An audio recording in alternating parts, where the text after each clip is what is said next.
Hello and welcome to Media Monitor on the SABC News Channel, independent and impartial. Now, this is where we take a look inside the world of media, analysing the trends, the issues and the reporting of some of the week's top stories. I'm Peter Ndoro and this is what's coming up on the show. Yesterday, media freedom was sharply in focus in South Africa, with the media fraternity looking back on the 19th of October 1977, when the apartheid regime attacked media freedom by banning several media publications. We'll be taking a look at the state of media freedom over the time and how things are today. We'll also look at some of the other big media-related stories of the week. The journalist has apologized for using foul language when talking about a party leader. And now there are fears for journalists working on the Syrian front lines. As usual, we'll be taking you back in time a little later on in the show, find out what year and what story. Please don't forget also you can engage with us on social media, and you can use the social media platform Twitter, and the hashtag to use is hashtag SABC Media Monitor. But before we unpack these stories, let's first take a look at what's on the front pages of the Sunday newspapers this morning. And we begin with the Sunday Times, and the Sunday Times saying that the DA leader Mmusi Maimane has thrown down the gauntlet in his speech yesterday, where he lashed out at his critics. Maimane said that he is sick and tired of people working to divide the DA and dared them to leave and form their own pure liberal party if they disagreed with his vision. Now, the City Press, that's also leading with the same story. His hard-hitting speech ahead of what is seen as a crucial vote for the new chair of the party's Federal Council, due to take place today. There are 4 contenders, including a comeback maybe for Helen Zille. Well, speculation is that whoever wins the race could decide Maimane's own fortunes as party leader. The Sunday Independent, let's take a look at that. That has a story about how the Commission of Inquiry into State Capture went beyond its powers when it seized control of the safe deposit boxes of a Gupta-linked businessman, Kubentharan Mudli. Now, the paper reports that investigators believe that the deposit boxes contained cash from ill-gotten gains, only sought proper search and seizure warrants after the fact. Right, the Weekend Argus on Sunday is reporting a story about, so you can see that's the Weekend Argus, and the Sunday Tribune leads with the lead story of former President Zuma's arms. In fact, that's the Sunday Tribune as well. All right, okay, let's take a look at what's trending on social media. This is the story.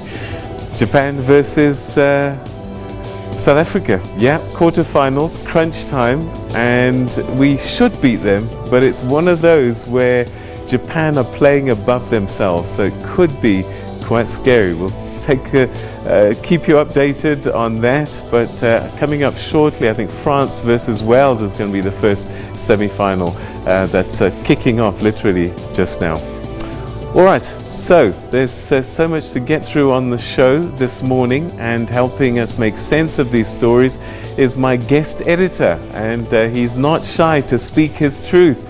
Pete Rampedi, the Group Investigations Editor at the Independent Media SA. Thanks so much for joining us, Pete. Thanks very much, Peter, and thanks very much to the viewers out there. Looking forward to a long chat with you. All right, so we start our discussions today with an important day of remembrance for the media fraternity. The 9th of October 1977 was a dark day for media freedom when the then Minister of Justice, Jimmy Kruger, banned 3 publications: The World, The Weekend World, and Pro Veritate, a religious publication that was run by the late Beyers Naudé. Now, the media gag was a bid to stop journalists from trying to expose the apartheid regime. In the following years, the day became known as Black Wednesday, and we spoke to veteran journalist Tami Mazwai about the importance of the day.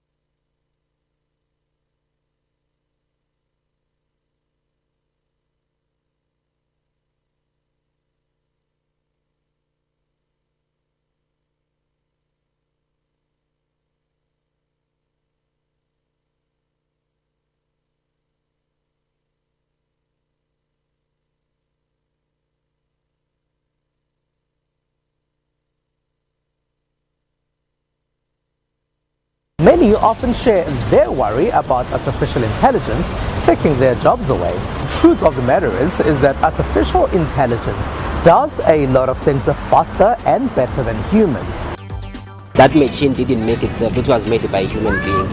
So which means us as human beings, we need to think more on the skills which we have. I feel like ultimately it'll increase productivity and efficiency of things. There's a lot of apprehension from the staff. The staff is really worried. What's going to happen? Am I going to lose my job? Is machines going to take over the world? The reality of the matter is, though, that the future is a blend of humans. I don't like the sound of it too much. The fourth industrial, On Network every Sunday at 8:30 p.m.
Coletta Njohi for SABC News in Addis Ababa, Ethiopia. Leon Sanyange, SABC News, Entebbe, Uganda. Chris Ochamringa, SABC News, Beni, Democratic Republic of Congo. Sarah Kemani for SABC News in Accra, Ghana. Phil Ihaza, SABC News, Abuja. Daniel Kijo, SABC, Dar es Salaam.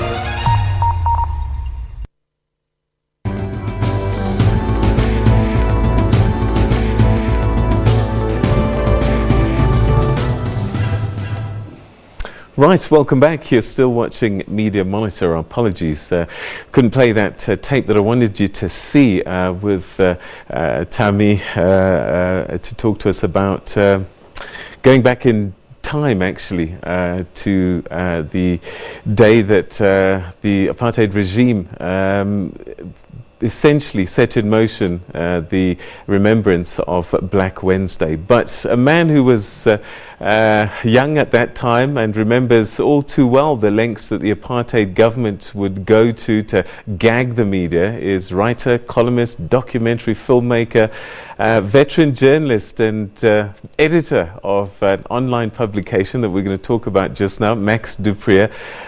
During his tenure, he was the editor-in-chief of the print version of the Vrij Weekblad, a weekly that he founded. The newspaper's offices were actually bombed, and du Preez himself received death threats, largely because of the paper's opposition to apartheid. He joins us now via Skype.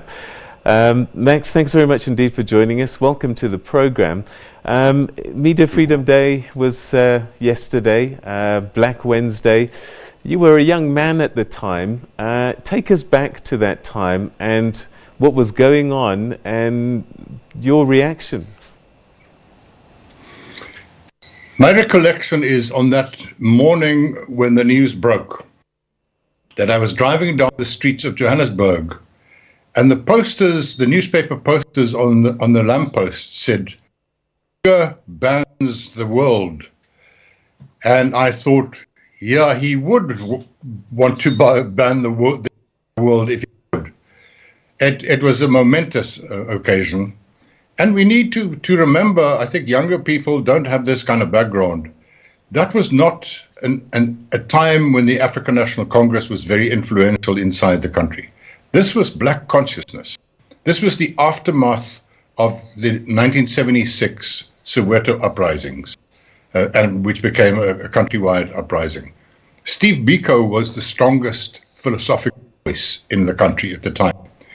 And Steve Biko, by the way, died 6 weeks before Black Wednesday, on the 12th of September, 1977. So that's the backdrop.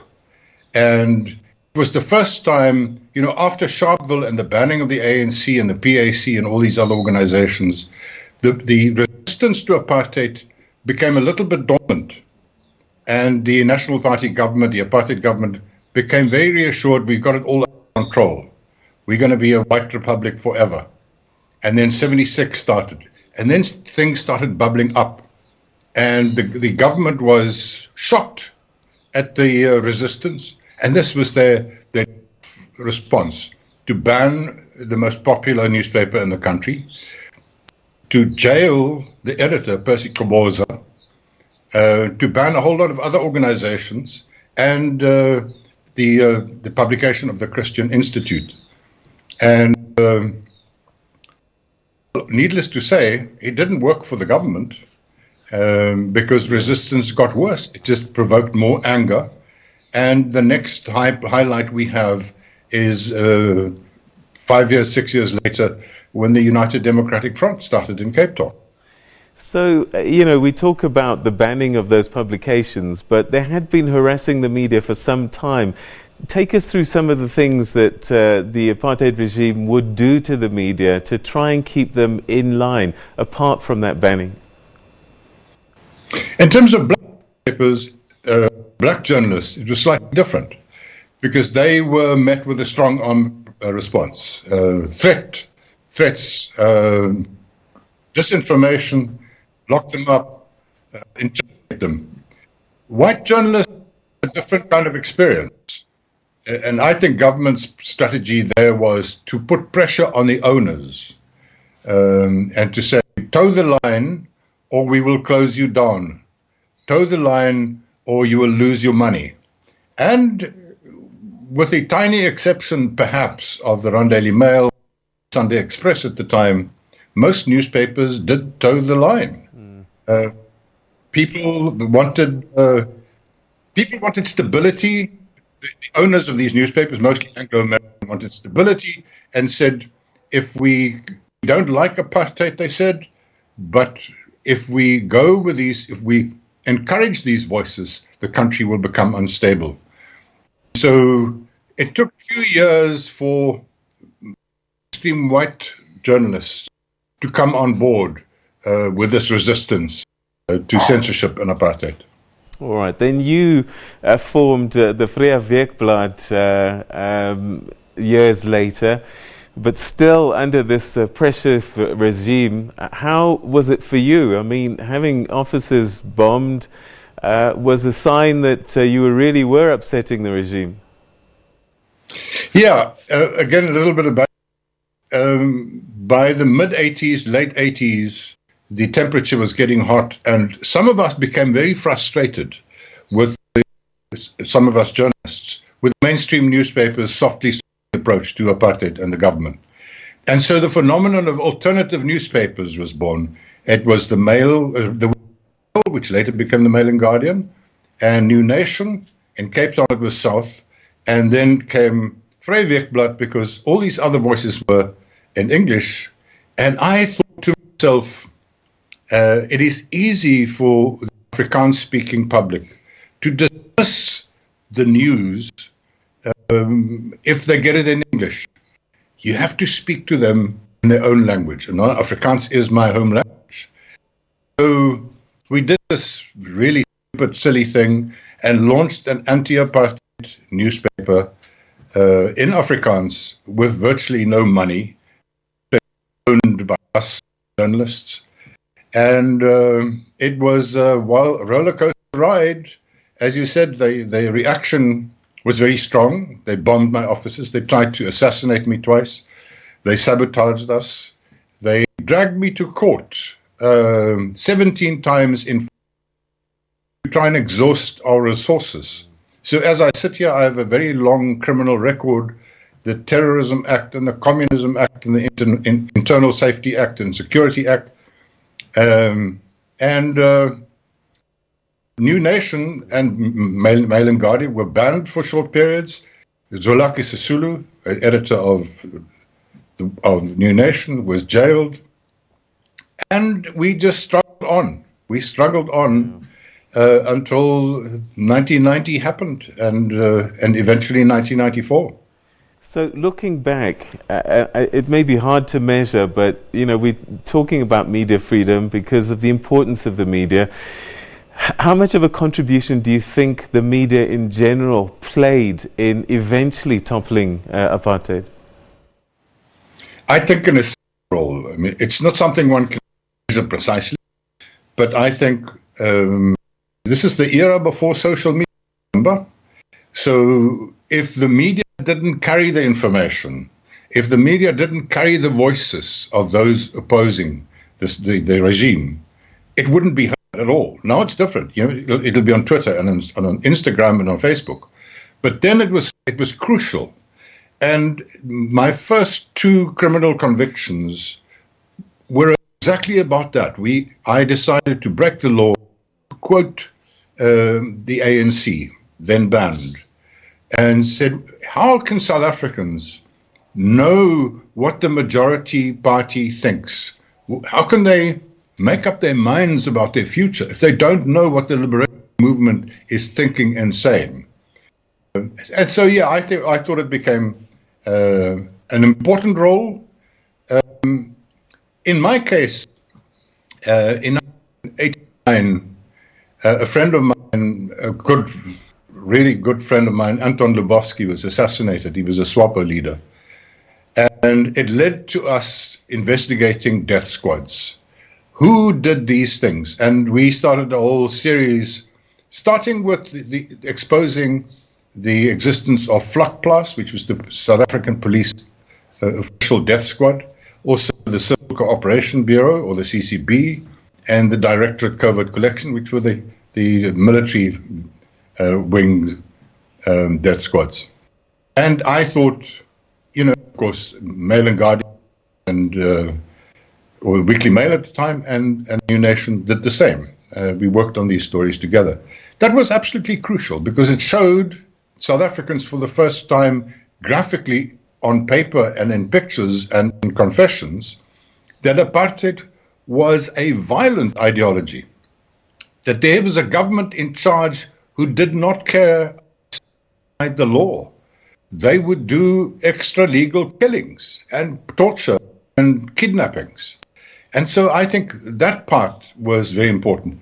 Two of my other criminal was to report what was going on inside the township under a state of emergency. Because remember, we had states of emergency where you're extremely limited to be able to say what was going on.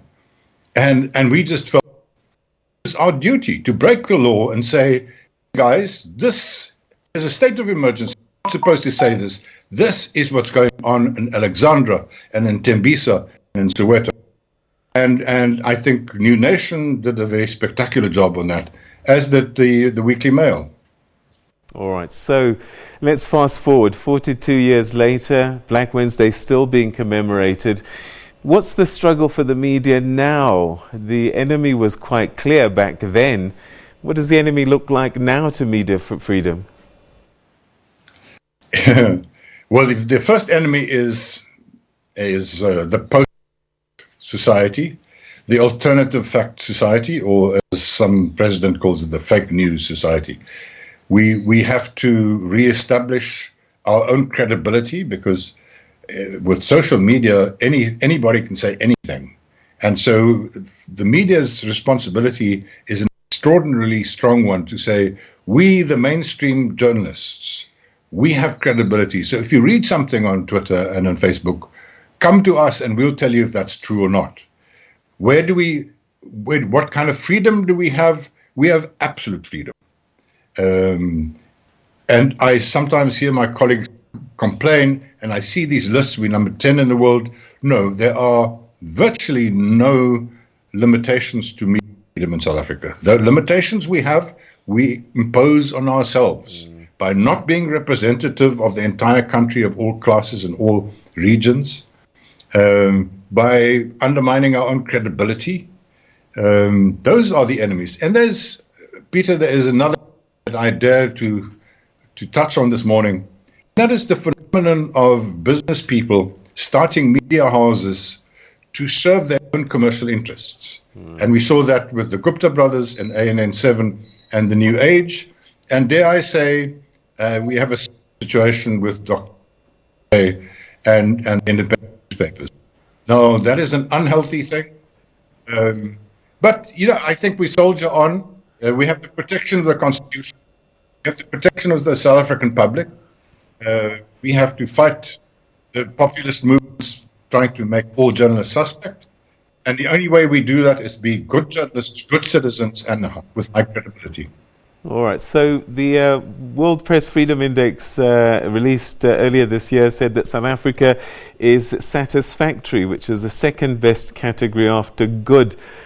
So the state of media freedom as measured by people like that, saying that we're all right, and you agree with that by and large?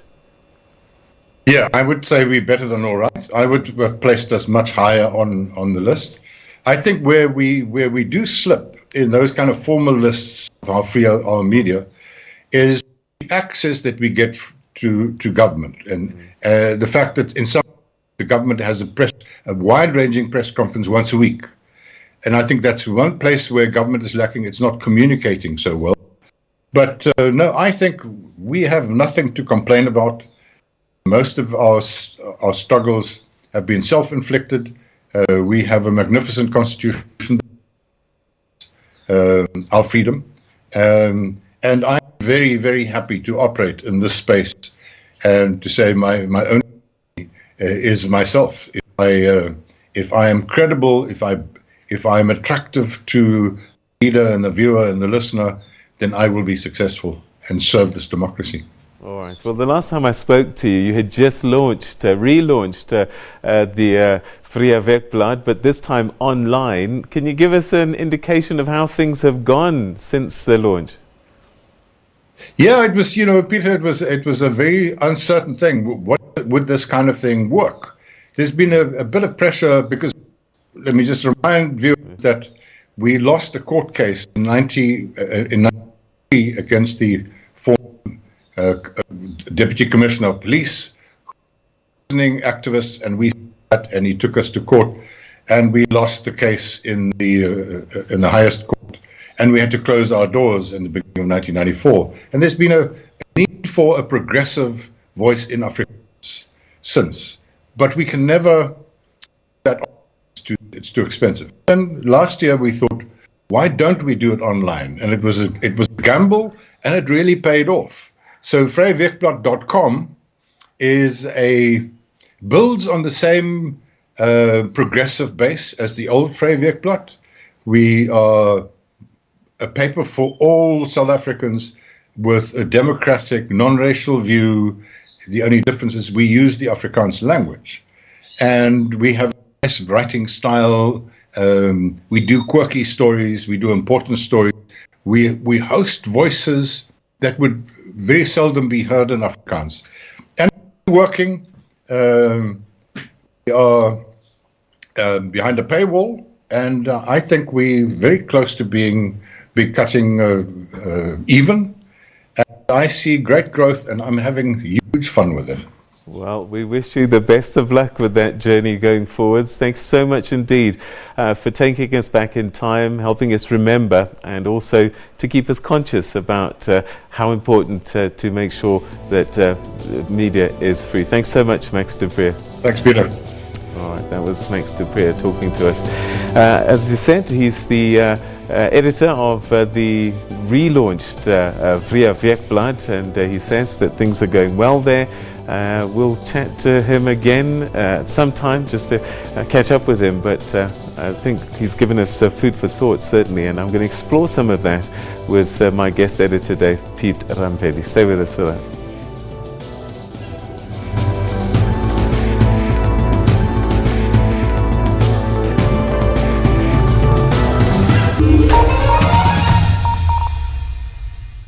I'm nervous. It's okay to be nervous on your first day. but you'll make lots of friends, and I'll be here when you get back.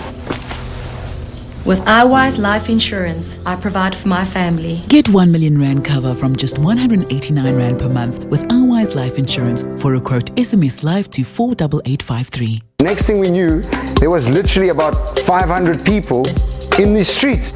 We couldn't get the people in. And then the DJ pressed the button. And then it's a go. We were mad. And the melody alone. And you're like, woo! I'm like, oh my God. This song is not gonna make it. He doesn't like it. Baliakosha, the story of a song, starting Friday, the 4th of October at 7:30 on 2.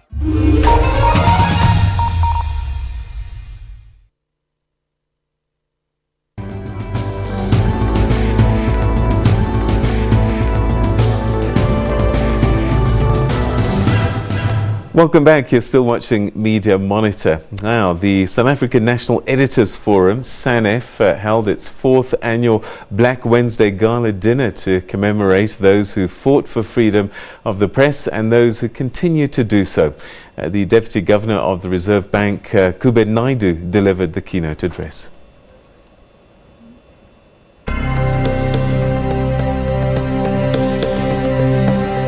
October 1977. The apartheid government cracks down on the media, banning several publications and arresting a number of high-profile journalists. The clampdown was meant to stop the media from exposing apartheid atrocities. Today, media freedom is enshrined in the Constitution. Media watchdog Sanef says it's critical for a healthy, functioning democracy to have a free media. Freedom of the press means that we have journalists who are able to tell the South African story without fear or favor. When we have media freedom, it means we have a strengthened democracy, because it's not just about journalists being able to do their work, but it's also about the South African public having access to information. It's about their right to know. So it's media freedom. We must all preserve it as South African citizens, not only journalists, because it is the lifeblood of our democracy. Journalists can report freely without fear or favor. The freedom of the press, to me, means that as a journalist, I have the right to report on issues that are in the public interest without any interference or without any influence or without being intimidated. I think we should remember the huge struggle we've actually undertaken to have media freedom in South Africa. We should never forget the role, particularly of the black journalists at that time in the 70s, like Joe Clolwe, like Tami Mazwai, who actually sacrificed their freedom. But I think that what we've learned now is that media freedom is an essential part of democracy, so that when we made the transition to democracy, media freedom was an important part of that. Freedom from political interference is also key. In many ways, the media and central banks struggle with the same dance. The need for independence, balanced by the need to be held accountable to society.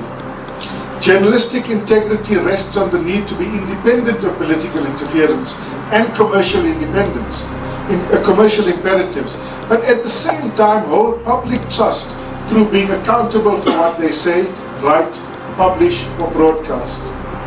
Similarly, central banks seek to be independent from political and commercial interference while holding the trust of the public through being open, transparent, impartial, and accountable.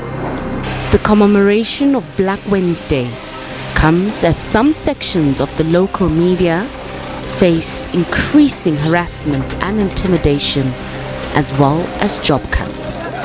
Nozintombi Mia, SABC News, Johannesburg. All right, so let's continue our discussion about the importance of media freedom as we remembered Black Wednesday yesterday. And joining me now is Pete Rampedi. I was about to say controversial, but I think we just throw these words around. But certainly you're not afraid to speak your truth, and that's perhaps why a lot of people admire you. All right, so Pete, your thoughts about media freedom in 2019. What are the attacks that we're seeing? You heard Max Dupree saying that it's fake news, perhaps, that's the biggest problem that we're facing. As a journalist yourself, and one that's been in practice for a while, what would you say are the biggest threats to media freedom in 2019? Look, Peter, let me go take you back to Black Wednesday. Yeah. And what were the threats then, so that I could be able to link them to the threats today. You heard Max Dupree talking about how some journalists were placed under house arrest, how the apartheid regime targeted the resistance media. So at the time, the enemy was clear. It was the apartheid regime through the security branch, which terrorized journalists who were opposed to the apartheid government. And you recall that at the time, which is something which has not been clearly told by the people who recorded history at the time. The people who were targeted in the main were actually black journalists and editors from the resistance media. You will know that the apartheid regime treated white editors and journalists fairly with kid gloves when it came to opposition to apartheid. They would call them out. They would try to force them to switch sides, but they were largely never placed under house arrest. They were never killed. They never spent a single night in jail, the majority of them, and they were never given one-way tickets outside the country. So you could see that the targets were the Matata Tsedus of this world. It were the film Tim Kulu, people like Tamima Zwai, Zwelakis Sisulu, and Anis Ali, the guy who led the first major strike in the media in the Western Cape. Those were the people who were targeted. But when you also look at how the industry at the time suffered, you had three categories of the media. The Afrikaans press, which Max was part of. You had the English press. You had the resistance media, your independent small media entities which were owned by your Slow Joes here and there, your Tamima Zwai here and there, and Zwelakis Sisulu. Those were the people who were targeted in the main. I'm not necessarily discounting the fact that some of the white journalists did oppose apartheid, but if you compare the veracity of the targets and the attacks, they were targeted at black journalists in the main. That's why I think Max Dupree said that black journalists were in the main the targets of the apartheid regime. Yes. So now we had the threat at the time, which was the apartheid regime. Who is the threat, or what is the threat today in 2019? At the time, at least, we knew that we were dealing with a repressive government. Today, we're facing a new threat, the same threat which is now being perpetrated by different people. And today, the threat is actually a group of people who are trying to maintain the status quo, the pre-1990 status quo, in the media, in society, in the economy, in our politics. And Max Dupree is one of those people. He's actually part of the problem and is now trying to present himself as part of the solution. I'll tell you why I'm saying these people are part of the problem. Now you've got a group of journalists who are opposed to transformation, real structural economic transformation in this country. And they're abusing their positions to target people who are demanding that transformation. In the media, they try to discredit people who are talking transformation in society. They go out of their way to fix narratives, distort information, spread misinformation about certain people. And Max Dupree is one of those people. You heard him earlier on, before you interject, you heard him earlier on saying that there are people who started newspapers or media houses to serve their own interests. There, if you can check, he's talking about the Gupta family and Dr. Survey. These are black or transformative owners. He doesn't have a problem with the owners of Naspers because they are white, Tiso Black Star, they are white, Mail and Guardian, and other people. So he doesn't want people who come into the media industry to change the narratives. And that's what the problem has been, because he was one of the people who, even when before Dr. Survey tried to buy Independent, they wrote a letter to the Irish owners and said, don't sell to that man. They wrote a letter to the Competition Commission saying, don't approve the purchase. So how could someone like that come out now and say, no, these people at Independent are doing 1, 2, and 3. They opposed the sale from the beginning because they didn't want people they have not anointed, because they believe that any owner who is black must be an acceptable black, and we can't accept We're going to talk a little bit more about that. I mean, there are and have been black owners of publications over time, and they continue to do so. But is that why you started this petition for a judicial inquiry into state capture? Was it the state capture of the media? Look, that's not the case. The reason why we, as the Forum of Journalists for Transformation, have called on President Cyril Ramaphosa to set up an independent judicial commission of inquiry is because, in terms of Section 16, Peter, of the Constitution, it states that it guarantees freedom of expression, which includes freedom of the media and freedom of speech. And in terms of that freedom, the media has got an obligation to report without fear, favor, and prejudice as part of educating the public. What we have seen in recent years, we've seen some of the mainstream media veering off from that section and basically conducting themselves like politicians, doing positive spin for some people and doing negative spin for others, spreading disinformation against targeted individuals, fixing narratives. And the consequence of that veering off is that we have seen society being misled by these practitioners, because what they do is that they have turned themselves into PR tools for some politicians, political parties, and businesses. Who are they, and what's in it for them? Look, I have openly spoken about what I call the cabal. The majority of the people that I'm talking about, I've named them as part of that cabal. The problem with them, and Max Dupree is one of those people, is that they are intolerant of diversity of views and opinions in the country. They believe that South Africa should be a country where we sing from the same hymn book, and that some people in society are classified inherently as corrupt, incompetent, unable to govern, while others are safe. Let me ask you this. Does it matter what they say? Because you have a voice, you can give your versions. Look, it does matter, Peter, because remember, I spoke to you about Section 16. It's an obligation. It's a constitutional obligation, because when you start fixing narratives and spreading lies and disinformation about other people, you are moving away from that constitutional obligation.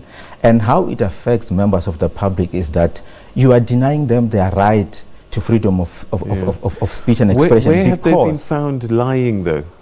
I haven't seen where it says Max Dupree lied, or ex-journalists that you've put in your list of cabals have lied. Because lying is one thing, spin is another. And papers will take a view on a certain thing. We see it in Europe, we see it in America.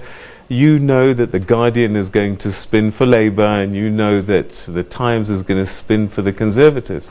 And there's a space for that, but you can't lie. If you allow me to finish, you will understand where the problem is. I'm saying this Section 16 obliges the media to report fairly, accurately, and without bias, and to serve the public's right to know. Once you veer off from that constitutional obligation, you are denying South Africans the right to freedom of speech. And because of that, you are making it difficult for them to enjoy their right to freedom of speech, because they can't formulate independent opinion when you fix narratives, distort information, which is supposed to help them to make up their mind about the national discourse. And when they don't have information which is accurate, then they can't make up their mind about, for example, who to vote for, what is happening within our politics and business. They are lied to by the media. And that makes it difficult for them to hold their leaders accountable, because they don't have accurate information in front of them. It's a constitutional obligation. It's got nothing to do with whether or not you are lying. And secondly, when you say the media are not lying, I'm sure you need to just go out there and check what the retractions have been there in the main. You just had at the Zondo Commission, your range and munisemis of this world having accepted money from state security to peddle information one way or the other. So you cannot say that the media are not necessarily misleading the country. It's not necessarily the problem with lying. When you fix narratives and deny the country the right to get accurate information which they need to formulate opinions which will then make sure that their right to freedom of expression is respected, you are actually undermining their constitutional obligation. And remember, it's not necessarily a favor. You are obliged by the Constitution to report without fear, favor and prejudice. So once you don't do that, it means you are not acting within a constitutional prescripts. Okay, so you've been found wanting yourself with this rogue unit story. Your paper was forced to apologize for some of the things that you wrote. So people might be pointing fingers at you.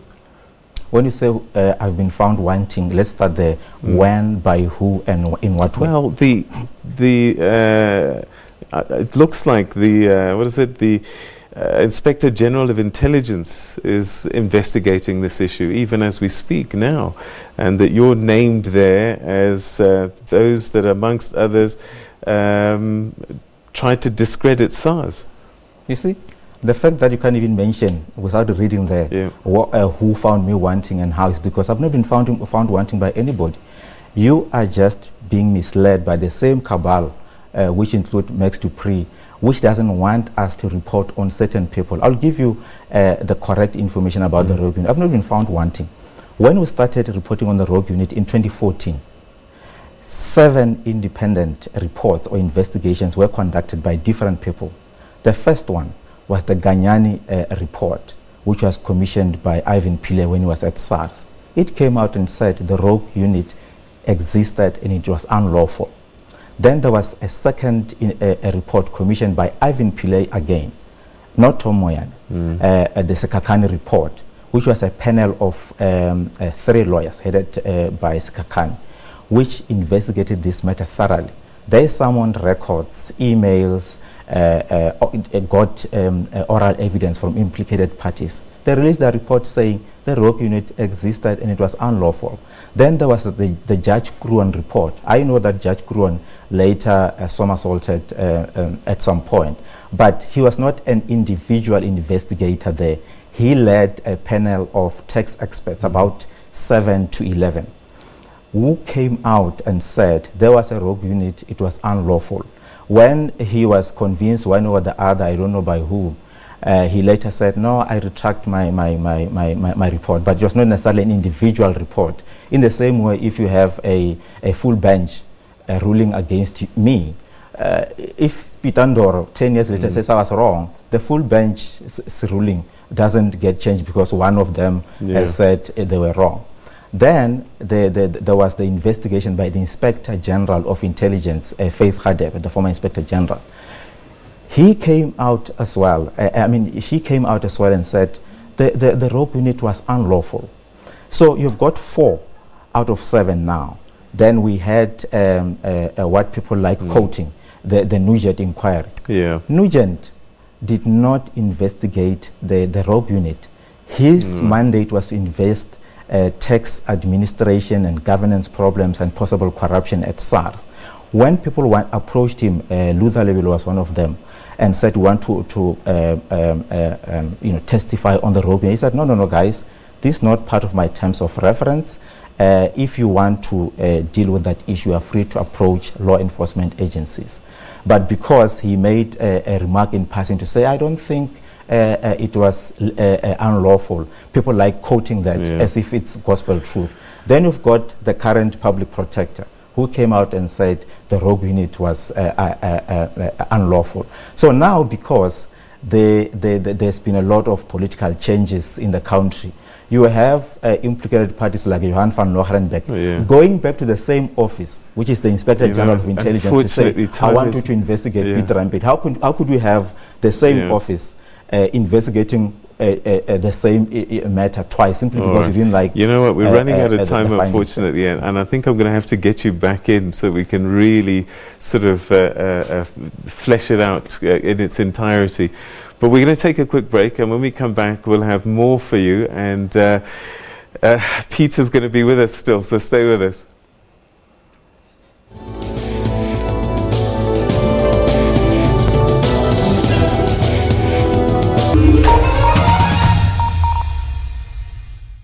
To do a breast self-examination, follow these 3 steps.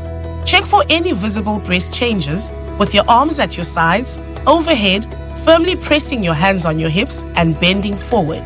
With a pillow under your shoulder, make small circles by pressing down on the collarbone, moving clockwise towards the nipple. With your arms raised, check your breasts with the soapy hand and fingers, using the same technique as lying down. Repeat these steps on both sides.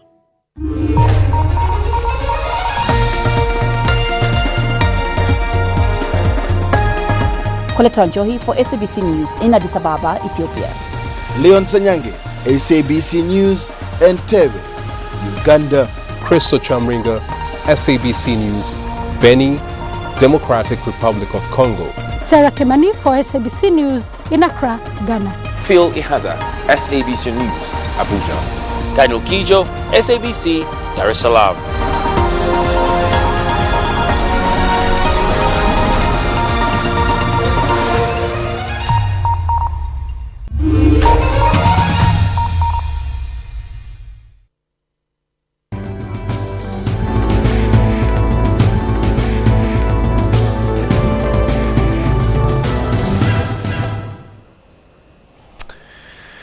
All right, let's welcome back. You're still watching Media Monitor, and it's time for us to take a look back at some of the stories in the media that were quite important. This past week, Eyewitness News anchor journalist Barry Bateman apologized to Julius Malema and women in general for a very derogatory swear word when he was speaking about EFF leader Julius Malema.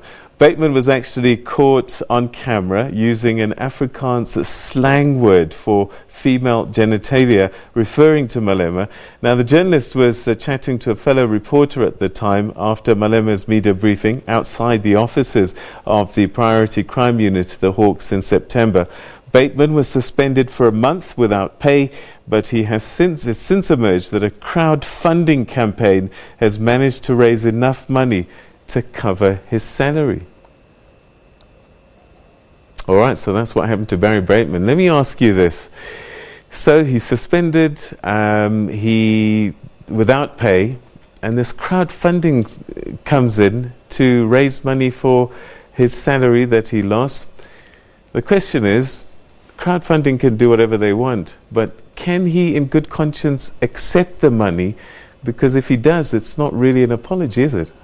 Look, Peter, there are 2 fundamental problems with that saga. And at the time when it happened, I went public and actually called out EWN 702 because they had come out to apologize on his behalf, saying that he was wrong, blah, blah, blah, blah. And I said to them, you should be suspending this guy, call him to order, take him to a disciplinary committee, and make sure that he's dealt with. And you must allow him to apologize to Malema on his own. You cannot be apologizing on behalf of a guy who clearly spoke something that was not supposed to be spoken by any self-respecting journalist. And secondly, there's also a problem. I mean, that incident showed how some of our media colleagues are so emotionally involved in the day-to-day party political developments in the country. Because if you looked at his facial expression and what came out of his mouth, you will see that he despises Malema with all his heart. And the question is, why would a journalist who's supposedly independent, who's not interested in the politics of this country and who rules and who doesn't rule, so much hate seemingly another political leader in this country. It just shows that as journalists we have veered off from our mandate, which is to be the fourth estate and tell it as it is without necessarily entangling ourselves in the day-to-day Hold that development of our thought, Pete, politics. because time's not on our side, but because we really want to do this. We want to go back in time now into our news archives on the program, and today we have been looking at the attacks on the media freedom on the 19th of October 1977. Well, nearly 2 decades later on, the anniversary of Black Wednesday in 1996, an historic unity meeting took place in Cape Town aimed at creating a single non-racial Congress of Editors. Let's take a look at how the SABC covered the story.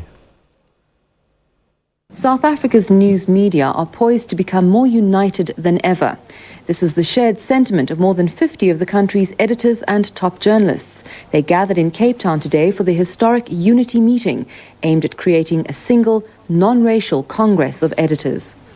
19 years ago, the black newspapers, The World and The Weekend World, were banned for their opposition to the then government.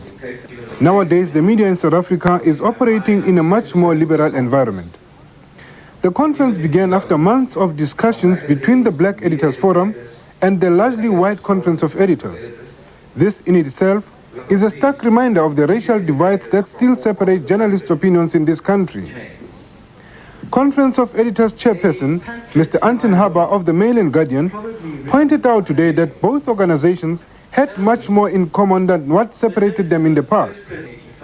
Haber said the unified body would help to promote the guarantee of professional freedom and independence in the media. A lot of goodwill and a lot of determination on all sides today to create a single body and a recognition of how important and valuable that is.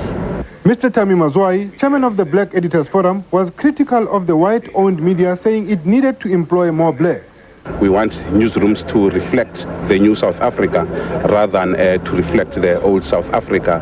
And then the whole question of training and what of course is important to both organizations is the whole question of ethics and a code of conduct. We are going to come up with a national charter that is going to be binding on political organizations, on government, and media owners, and on journalists. Mr. Mazwai also used the conference to differ with Judge Arthur Chaskalson of the Constitutional Court.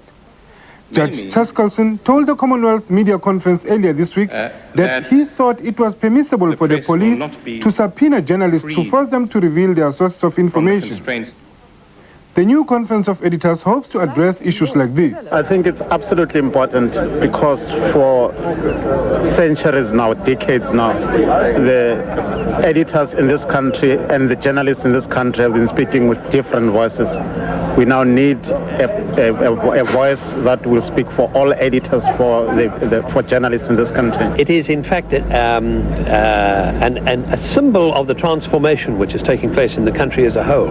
That is, the two sides in the country, the black and white, if I can put it starkly as that, coming together to form single institutions to in fact transform into the new South Africa. Coming together of different people from different backgrounds is the best thing that could ever happen for this country. All right, so that was a look back in time. That's where we're going to have to leave it, unfortunately. Time not on our side, but I just want to say thank you very much to my guest editor, Peter Rampedi. Thanks so much indeed for joining us. We'll have you back on the program because we've still got so much to talk about. Thanks so much. Thanks, Adrian. All right, and thank you for watching Media Monitor. Join us again at the same time next week for more of the same. Have a great week, everybody. Take care. Bye-bye.